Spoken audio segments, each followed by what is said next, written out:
This is Wade, and you are in Wade World.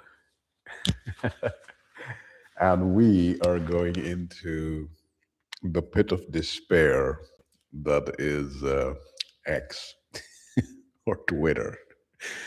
And it's not like negative, but it's just is what it is. So let's jump over to X and see what X hits you with. So, anyway, Ann Coulter, NYT covers a private. What are you doing now?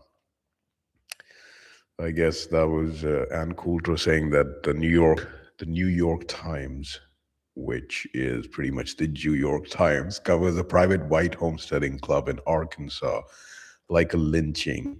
Backwoods.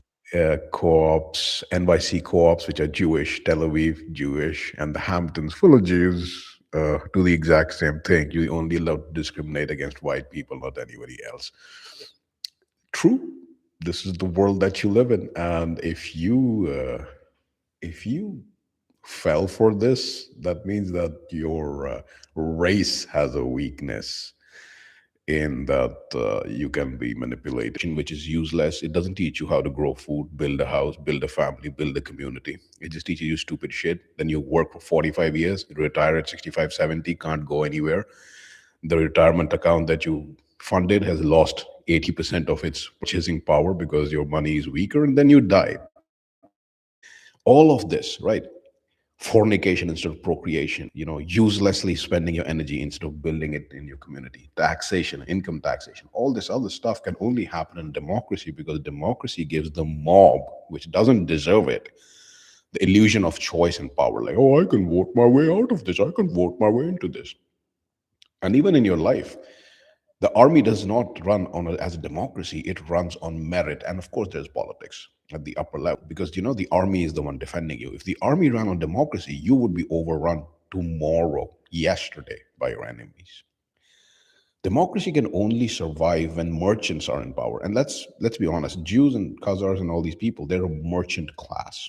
If you are doing some research throughout history, the highest level has been the wise men, the priests, and the rulers consulted the priests, the oracle, and all that, right?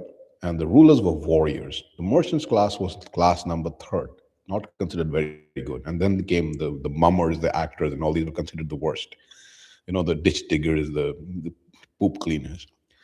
So you are now living in an age where not the priests or the wise men are not in control. The warriors have been destroyed and murdered, like the Romanovs in Russia and all the aristocrats everywhere.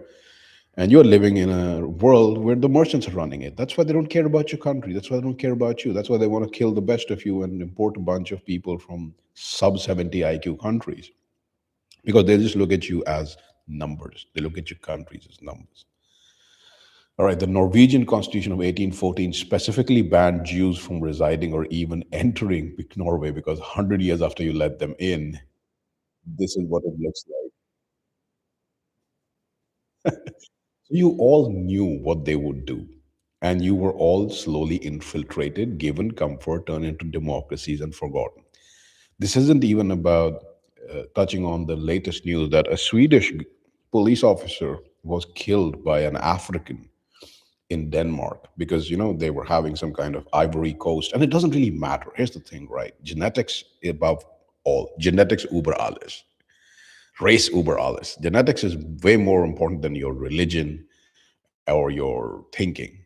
And of course, there could be exceptions, but that doesn't. The exceptions proportion is what we're talking about. The proportion of people who have a functional IQ and advanced civilization is the highest among Nordic people, European people, and it goes down the darker you get. And the worst is Africans. So the Africans and these Swedes were at the same place watching the match, and Ivory Coast is some African country where Sweden, and the Ivory Coast scored, and the Africans were like, "Yeah, fuck you, bro," and the Swedes are like, "Yeah, it's just banter," so they took it. Then the Swedish team scored a goal, and they were like, "Yeah, we scored a goal too," and immediately the Africans, instead of taking, "Let's be banter," they attacked them, and one of the guys punched this white guy on the head, who's a cop in Sweden, and the others jumped him, as Africans do, because they're pretty much sub 70 IQ, behave like animals, man. This is just fact.